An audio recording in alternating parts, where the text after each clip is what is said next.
Hello guys, welcome to EPD learning. Guys, NTUTC net त्याचबरोबर Maharashtra set या दोनही एक्झामच्या point of व्ह्यूने आपण पाहतो पेपर सेकंड जो आपला कॉमर्स आहे. या पेपर सेकंडसाठी संपूर्ण MCQ सिरीज, या MCQ सिरीजमध्ये आपण कव्हर करत आहोत MS सेट एक्झामचे प्रीवियस इयर क्वेश्चन पेपर.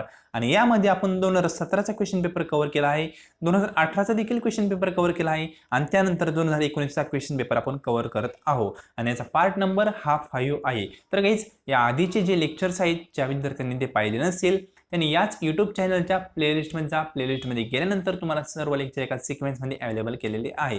तर गाईज, आजचं लेसन सुरू करण्याआधी तुम्ही चॅनलवर फर्स्ट टाइम असाल तर नेट सेट आणि पेट एक्झामच्या अपडेट्ससाठी तसंच जर्नल नॉलेजसाठी या चॅनलला सबस्क्राईब करा, किंवा या चॅनलचे एक टेलिग्राम चॅनल आहे, त्याची लिंक डिस्क्रिप्शन बॉक्समध्ये त्याला जॉईन करा. तिथेही सर्व अपडेट असतील ते प्रोव्हाइड केले जातील. सुरू करूया आजचं लेसन. आजचा फर्स्ट क्वेश्चन आहे, कारण हा पार्ट नंबर 5 आहे. कारण बाकीचे जे पार्ट आपण टोटल 4 डिस्कशन केले आहे त्यामध्ये आपण बाकीचे क्वेश्चन डिस्कशन केलेले आहे. तर आजचा first question, dash is a risk arising out of human error, technical fault, infrastructure breakdown and faulty system. ठीक आहे, तर ती रिस्क कोणती असते? बेसिकली ऑपरेटिंग रिस्क असते. कारण गॅप रिस्क वेगळी, सेटलमेंट रिस्क वेगळी आणि एक्सचेंज रिस्क ह्या वेगळ्या आहेत. फक्त ऑपरेटिंग रिस्क कशामुळे होती? जे माणसांची ऍक्टिव्हिटी त्यामुळे ही ऑपरेटिंग रिस्क बेसिकली अराईज होती. ठीक आहे, इथे विचारले ना ह्युमन एरर म्हणजे माणसांचे काही एरर, त्यामुळे ऑपरेटिंग रिस्क ही अराईज होती. म्हणजे आपला ऑप्शन नंबर डी हा राईट आहे. ठीक आहे, नेक्स्ट क्वेश्चन. नेक्स्ट क्वेश्चन आहे, खूप इंटरेस्टिंग क्वेश्चन आहे. ठीक आहे, in case of dash debenture the investor are give two option. काय ऑप्शन दिलाय?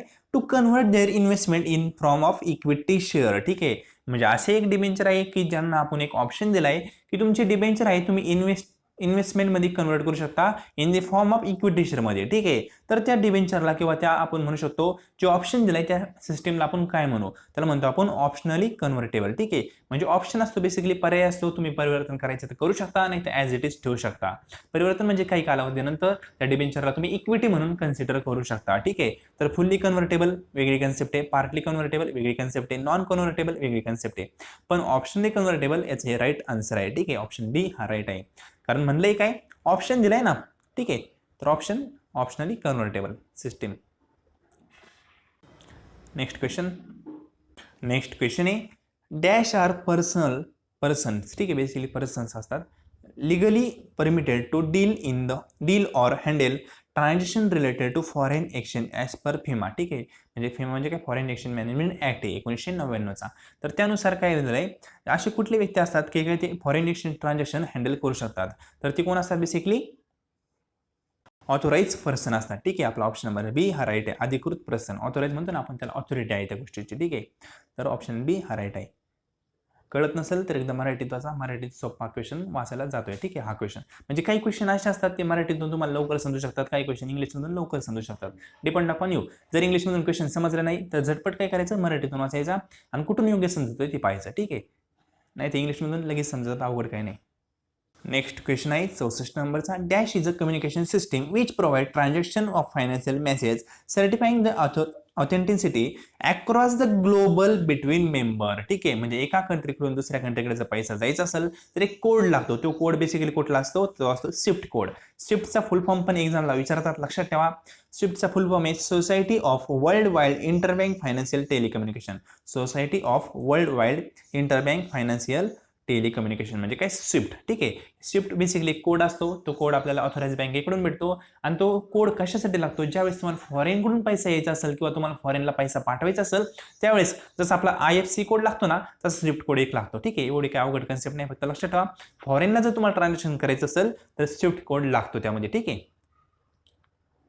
आणि स्विफ्ट वगैरे दुसरं काय नसतं, ते फक्त एक म्हणजे आपण म्हणू शकतो की एका बँकेचा दुसऱ्या बँकेला पाठवलेला एक संदेश असतो आणि त्यानुसार ते ऑथोराइज आहे हे प्रूफ होतं. ठीक आहे, तो कोड टाकल्यानंतर. नेक्स्ट क्वेश्चन आहे, खूप इंटरेस्टिंग क्वेश्चन आहे, खूप महत्त्वाचा क्वेश्चन आहे. NPA बद्दल क्वेश्चन आहे. Bank should classify as an account NPA only if interest charge पुढे काय म्हणलं, एक minute. Yes, interest charge during any quarter is not serve fully within 90 days from the end of quarter. ठीक आहे, basically question अवघड काही नाही. क्वेश्चनमध्ये फक्त असंच म्हणलंय, एखादी असेट आपण NPA कधी क्लासिफाय करतो? ज्यावेळेस त्या असेटला 90 दिवस हे झालेले असतात, कंप्लीट झालेले असतात आणि त्या असेटपासून आपल्याला कुठलंही इन्कम, कुठलंही इंटरेस्ट भेटलेलं नसतं, तर बँक त्या असेटला एनपीए क्लासिफाय करू शकते, करतेच असं नाही, करू शकते. ठीक आहे, लक्षात ठेवा. म्हणजे बेसिकली एनपीएचे कॅटेगरी काय आहेत, त्या कॅटेगरी पण वाचून जा. एनपीए लक्षात, बेसिक नॉर्मल एनपीए, ठीक आहे, 90 दिवसाचं असतं आणि त्यामध्ये डाऊटफुल असेट काय असतात, सबस्टँडर्ड असेट काय असतात ते पण वाचून जा. ठीक आहे, एक्झामच्या पॉईंट ऑफ व्ह्यू महत्वाचं आहे. आणि डायरेक्ट क्वेश्चन आला तर एनपीए लक्षात ठेवा, 90 दिवसापर्यंत त्यांना म्हणजे 90 दिवसापर्यंत त्या असेटने आपल्याला कुठलं इन्कम दिलं नाही आपल्याला, म्हणजे बँकेला, तर बँक काय करते, त्या असेटला एनपीए म्हणजे नॉन परफॉर्मिंग असेट म्हणून क्लासिफाय करू शकते. ठीक आहे, करतेच नाही, करू शकते, ते डिपेंड आपण बँकवर. नेक्स्ट क्वेश्चन आहे, dash is an indirect instrument of credit control use by RBI. ठीक आहे, असं कुठलं इनडायरेक्ट इन्स्ट्रुमेंट आहे जे आरबीआय यूज करते, पुढे काय म्हणले, to meet day to day liquidity mismatch in the system and check the volatility in the short term money market. ठीक आहे, तर त्याला आपण काय म्हणतो, बेसिकली लिक्विडिटी ऍडजस्टमेंट फॅसिलिटी, म्हणजे LAF. ठीक आहे, लिक्विडिटी ऍडजस्टमेंट फॅसिलिटी ही आरबीआयची एक स्कीम आहे. बेसिकली त्या स्कीमबद्दल वाचून जाण्याची गरज नाही आहे, पण वाचलं तर वाचा, जास्त काही क्वेश्चन येतील असं मला वाटत नाही पर्सनली. ठीक आहे, फक्त एवढं लक्षात ठेवा, हे लिक्विडिटी ऍडजस्टमेंट फॅसिलिटी कशासाठी असते, डे टू डे आपली लिक्विडिटी आहे मिसमॅच होत असेल ते आपण काय करतो, मॅच करण्याचा प्रयत्न करतो या फॅसिलिटी मार्फत. म्हणजे काय असतं, बेसिकली एखादं बॅलन्स शीट असेल किंवा एखादी गोष्ट असेल, टॅली नसेल होत तर या मार्फत टॅली वगैरे करतात. ठीक आहे, ऍडजस्टमेंट करतात. नेक्स्ट क्वेश्चन आहे, the balance of joint account in the name XYZ should be paid on the death of X. ठीक आहे, बेसिकली एक्स ह्या व्यक्तीची जर डेथ झाली तर जो बॅलन्स आहे कोणाचा जॉईंट अकाउंट असणार आहे 3 व्यक्तींचा XYZचा, तर त्यामधील जर एक्सची डेथ झाली तर तो बॅलन्स कोणाला जाईल, to legal representative of X. ठीक आहे, जो एक्सचा लिगल रिप्रेझेंटेटिव्ह होता त्याला जाईल आणि बाकीचा YNZ त्यांचं जाईल. म्हणजे बेसिकली एक्स तर वारलाय ना, तर वारल्यानंतर त्याचं लिगल रिप्रेझेंटेटिव्ह कोण असेल त्याला तो बॅलन्स जाईल एक्सचा आणि YNZचा त्यांच्या अकाउंटला जाईल. ठीक आहे, म्हणजे आपला ऑप्शन नंबर डी हा राईट आहे. Next question, the main purpose of insurance. ठीक आहे, इन्शुरन्सचा मेन पर्पज काय असतो, इंडेमनिफिकेशन असतो, म्हणजे बेसिकली क्षतिपूर्णीकरण असतो. ठीक आहे, अवघड काही नाही. नेक्स्ट क्वेश्चन, म्हणजे इन्शुरन्स तुम्ही काढता कशासाठी, एखादी गोष्ट घडली तर ती वाचण्यासाठी. ठीक आहे, वाचण्यासाठी त्याच्यापासून, म्हणजे वाचलं तर रिकवर होण्यासाठी बेसिकली. नेक्स्ट क्वेश्चन आहे 69 नंबरचा.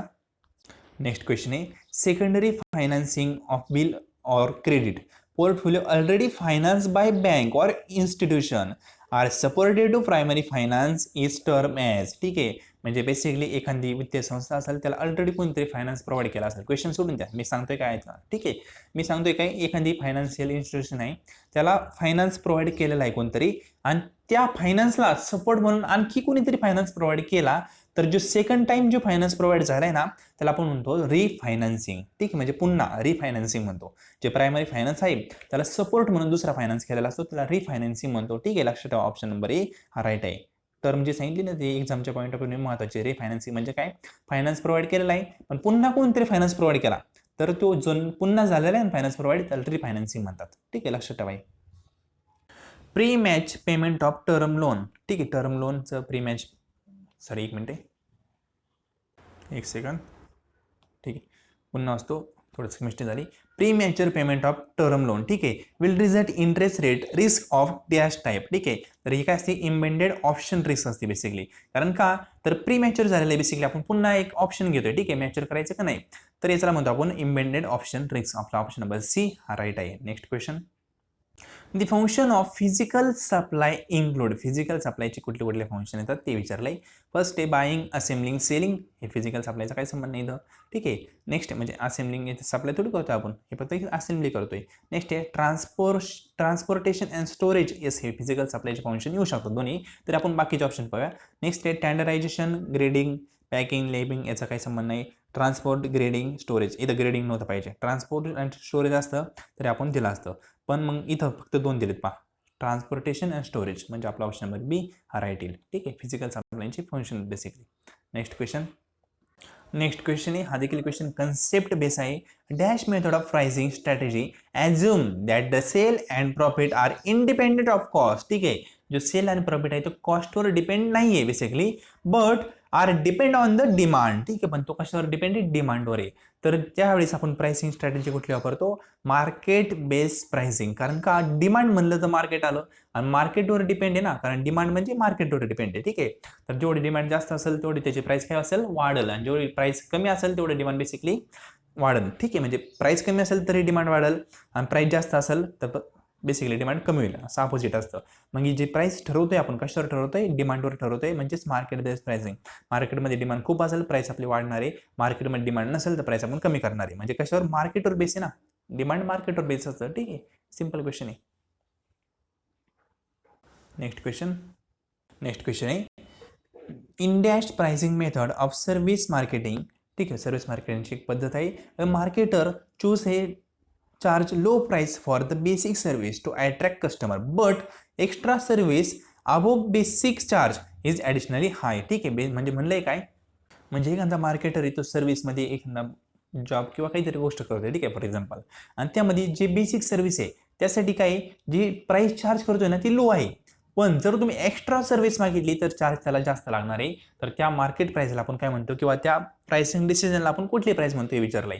म्हणजे आणखी उदाहरण सांगतो. फॉर एक्झाम्पल, तुम्ही एखाद्या हॉटेलमध्ये गेलाय, ठीक आहे, मिसळ पाव खाताय. मिसळ पावचं एक उदाहरण माहित असेल तुम्हाला. नॉर्मली मिसळ पावचा रेट असेल 50-100 रुपये काहीतरी रेट असेल. ठीक आहे, तुम्ही फॉर एक्झाम्पल 100 रुपयाची मिसळ मागितली. तुम्ही म्हणले की ॲडिशनल मला पाव पाहिजे. तुम्हाला सर्व्हिस दिली 100 रुपये, स्टँडर्ड रेट आहे 100 रुपये. तुम्ही ॲडिशनल पाव मागितले, 10 रुपये एक्स्ट्रा लागणार. तुम्ही ॲडिशनल आणखी रस्सा वगैरे मागितला, आणखी 10-20 रुपये एक्स्ट्रा लागणार. तर ते बेसिकच्या वरती मागितलं, तुम्ही एक्स्ट्रा मागता या गोष्टी. म्हणजे एक्स्ट्रा मागितल्यानंतर तुम्हाला जे रेट आहे तो थोडा हाय लागणार आहे. तर त्याला कन्सेप्ट कुठली वापरतात, त्याला म्हणतो आपण डायव्हर्शनरी प्राइसिंग. ठीक आहे, ऑप्शन नंबर आपला सी हा राईट आहे 73 नंबरचा क्वेश्चनचा. पुन्हा सांगतो, एखादं एक्झाम्पल लक्षात ठेवा की तुम्ही मिसळ पाव मागितल्यानंतर स्टँडर्ड रेट असेल 100 रुपये, त्याला तुम्ही मागितली, आणि जर तुम्हाला एक्स्ट्रा काही गोष्ट लागत असेल, पाव किंवा काही गोष्ट लागत असेल, तर तुम्हाला एक्स्ट्रा पे करावं लागतात. म्हणजे बेसिकच्या वरती पैसे पे करावे लागतात. त्याला म्हणतो आपण डायव्हर्शनरी प्राइसिंग. ठीक, ऑप्शन नंबर सी हा राईट आहे. नेक्स्ट क्वेश्चन आहे, in case of some market leader, the companies are very highly respected that the channel member are proud to be associated with them is known as. म्हणजे basic आहे, तुम्ही एखाद्या कॉलेजमध्ये job करताय, त्या कॉलेजमध्ये तुम्ही जॉब करत असताना तुम्हाला एक प्राऊड फील होतं का, तर ते कॉलेज ऑलरेडी मोठं आहे, खूप मोठं कॉलेज आहे, आणि तुम्हाला त्या कॉलेजमध्ये तुम्ही जॉब करताय याचं प्राऊड फील असतं. ठीक आहे, तर त्या कन्सेप्टला आपण काय म्हणतो, बेसिकली रेफरन्स पॉवर. ठीक आहे, म्हणजे तुमचा रेफरन्स असतो तिथं. म्हणजे तुम्ही जो रेफरन्स सांगणार आहे, म्हणजे फॉर एक्झाम्पल तुम्हाला विचारलं की तुम्ही कुठल्या कॉलेजमध्ये जॉब करताय, तर तुम्हाला ते सांगायला प्राऊड फील होतं की आम्ही या कॉलेजमध्ये जॉब करतोय. एखादा मुलगा IAS असेल किंवा एखाद्या मोठ्या इन्स्पेक्टर असेल, ठीक आहे, तर त्याला प्राऊड फील होतं मी या डिपार्टमेंटला काम करतो. तर त्याला म्हणतो आपण रेफरंट पॉवर. ठीक आहे, ऑप्शन नंबर डी हा राईट आहे. एक्सपर्ट पॉवर काय असते, ठीक आहे, बाकी कोरिजन पॉवर काय असते, रिवॉर्ड पॉवर काय असते, हे वाचूनचा एक्झामच्या पॉईंट ऑफ व्ह्यूने खूप महत्त्वाचं आहे. ठीक आहे, नेक्स्ट आहे dash describe how and where information get into memory. तर म्हणतो आपण बेसिकली मेमरी इनकोडिंग. ठीक आहे, डिकोडिंग नाही, इनकोडिंग म्हणतो. ठीक आहे, बेसिकली कम्युनिकेशनची टर्म आहे, अवघड काय. नेक्स्ट क्वेश्चन आहे, एक मिनटं. ठीक आहे, थोडे मागं पुढे झालेत क्वेश्चन, आपण कव्हर करू 80 पर्यंत. Rising sale at increasing rate in is witness in. ठीक आहे, म्हणजे बेसिकली ज्यावेळेस एखादा सेल म्हणजे किंमत एखादी गोष्टीची काय होत असते, सेल वाढत असतं, म्हणजे त्याची विक्री वाढत असते, त्यावेळेस त्याची किंमत पण वाढते. हे जे होतं हे कुठल्या स्टेजमध्ये होतं, म्हणजे आपले प्रोडक्ट लाईफ सायकल आहे त्याच्या कुठल्या स्टेजमध्ये होते ते विचारलंय. तर याचा ऑप्शन नंबर बी हा राईट आहे, ग्रोथ स्टेज. ग्रोथ म्हणजे काय, बेसिकली तुमची किंमत पण वाढते आणि सेल पण वाढतोय. ग्रोथ होती ना, जर तुमचा सेल वाढतोय पण किंमत कमी होती, याला ग्रोथ म्हणू शकत नाही आपण, कारण तुमची इकडे किंमत कमी होती. पण इकडे तुमची किंमत वाढवताय तरी तुमचा सेल वाढतोय, हे ग्रोथ सेलमध्येच होऊ शकतं, म्हणजे तुमची डेव्हलपमेंट होती, खूप ग्रोथ होती. ठीक आहे, ऑप्शन नंबर बी हा राईट आहे. नेक्स्ट क्वेश्चन आहे, a customer strongly prefer a specific brand once will not accept substitute. म्हणजे त्याचा पर्याय प्रोडक्ट पण तो ॲक्सेप्ट करत नाही, त्याला तोच प्रोडक्ट लागतो, त्याला आपण काय म्हणतो बेसिकली हे विचारलंय. तर त्याला म्हणतो आपण ब्रँड इन्सिस्टन्स. म्हणजे बेसिकली तोच ब्रँड पाहिजे, आग्रह म्हणतो आपण त्याला. ठीक आहे, इन्सिस्टन्स म्हणजे आग्रह, तोच ब्रँड पाहिजे, आम्हाला दुसरा ब्रँड नको आहे. त्याला ऑप्शन बी हा राईट म्हणतो. स्ट्रॉंगली प्रेफर एकच ब्रँड, तोच ब्रँड लागतो, त्याचा सबस्टिट्यूट म्हणजे पर्याय ब्रँड पण नको आहे त्यांना. ठीक आहे, त्याला आग्रह म्हणतो. ऑप्शन बी हा राईट आहे. नेक्स्ट क्वेश्चन आहे, dash is a form of licensing where the parent company grant to another independent company the right of business is an prescribe manner. ठीक आहे, म्हणजे बेसिकली तुम्ही आमचा बिझनेस चालू शकता त्या प्रिस्क्राईब मॅनरमध्ये, म्हणजे जे आम्ही सांगू त्याच पद्धतीने तुम्हाला बिझनेस चालू लागेल. त्याला म्हणतो आपण फ्रँचायझिंग. फ्रँचायझिंग म्हणजे काय असतं, डॉमिनो वगैरे, म्हणजे डॉमिनोज वगैरे तुम्ही पिझ्झाचे दुकान पाहिले असेल, ठीक आहे. तर त्यामध्ये त्यांचं स्ट्रक्चर वगैरे सगळं ब्ल्यू कलरचं असतं, खुर्च्या सेम असतात, सर्व स्ट्रक्चर आपलं सेम असतं. त्याला आपण फ्रेंचायझिंग घेतलं म्हणतो. म्हणजे डॉमिनोज कंपनी त्यांना फ्रेंचायझिंग दिलेली असते, पण जी सिस्टीम आहे रेट असेल त्या डॉमिनोजचा, ठीक आहे, किंवा तिथली बसण्याची सिस्टीम असेल किंवा ते स्ट्रक्चर म्हणून आपण डायनिंग वगैरे ते सर्व सेम असतं, ठीक आहे. हे फ्रेंचायझिंगमध्ये असतं. तुम्हाला वापरण्याची मुभा देतात, पण ते सांगतील तसंच, म्हणजे प्रिस्क्राईब मॅनरमध्ये, ठीक आहे, सांगतील तसंच वापरावं लागतं. त्याला फ्रेंचायझिंग म्हणतो. नेक्स्ट क्वेश्चन आहे. नेक्स्ट आहे, a customer satisfaction is no longer good to survive in today to market. What is need is, ठीक आहे, म्हणजे बेसिकली नीड काय, जर कस्टमरचं सॅटिस्फॅक्शन हेच फक्त पुरेसं नाही आजकालच्या कॉम्पिटेटिव्ह मार्केटमध्ये. मग आणखी कशाची गुड आहे, नीड आहे, तर कस्टमर डिलाईटची नीड आहे. कस्टमर डिलाईट म्हणजे काय, फॉर एक्झाम्पल तुम्ही एखाद्या कस्टमरला काय केली, एखादी सर्व्हिस प्रोव्हाइड केली. म्हणजे फॉर एक्झाम्पल एखाद्या कस्टमरने एखाद्या शोरूममधून एखादी गाडी परचेस केली आहे, ठीक आहे. तो काय झाला, कस्टमर सॅटिस्फॅक्शन झाला, त्याचं ते सॅटिस्फॅक्शन झालं, गाडी परचेस केली, ओके, व्यवस्थित तुम्ही डिलिव्हरी दिली. पण त्या गाडीसोबत तुम्ही डिलिव्हरी देताना त्या गाडीला व्यवस्थित हार वगैरे घालून दिलं, ठीक आहे. आफ्टर सेल्स सर्व्हिसेस त्या पण चांगल्या दिल्या. तुम्ही फोन करून बोलवलं की फ्री सर्व्हिस आहे तुमची, या किंवा आम्ही तुमची गाडी घ्यायला येतो, सर्व्हिस करून तुम्हाला परत देतो. इतकी जर सर्व्हिस तुम्ही दिली तर कस्टमर डिलाईट होणार आहे. म्हणजे एक्सपेक्टेशन त्याने जे केलं ना त्यापेक्षा पण त्याला जास्त सर्व्हिस भेटली. हे जर भेटलं तरच कस्टमर टिकू शकतो आजकालच्या कॉम्पिटेटिव्ह एक्झाममध्ये, कॉम्पिटेटिव्ह स्पर्धेमध्ये, मार्केटमध्ये, ठीक आहे. तर आपला ऑप्शन नंबर डी हा राईट आहे. म्हणजे तुम्ही सर्व्हिस देताय, पण एक्स्ट्रा तुम्ही आणखी काहीतरी दिलं पाहिजे, सर्व्हिसच्या पण पुढं, तो कस्टमर सॅटिस्फॅक्शनच्या पण पुढे गेला पाहिजे, ठीक आहे. त्याला आपण कस्टमर डिलाईट म्हणतो. मोठी टर्म ही छोटी नाही आहे, सॅटिस्फॅक्शनच्या पण वरची, ठीक आहे. ऑप्शन डी हा राईट आहे. तर ठीक आहे, इतके क्वेश्चन आपण डिस्कशन केले. बाकीचे क्वेश्चन जे आहेत 80चे पुढचे ते नेक्स्ट लेक्चरमध्ये कव्हर करूया. व्हिडिओ पाहिल्याबद्दल थँक्यू सो मच.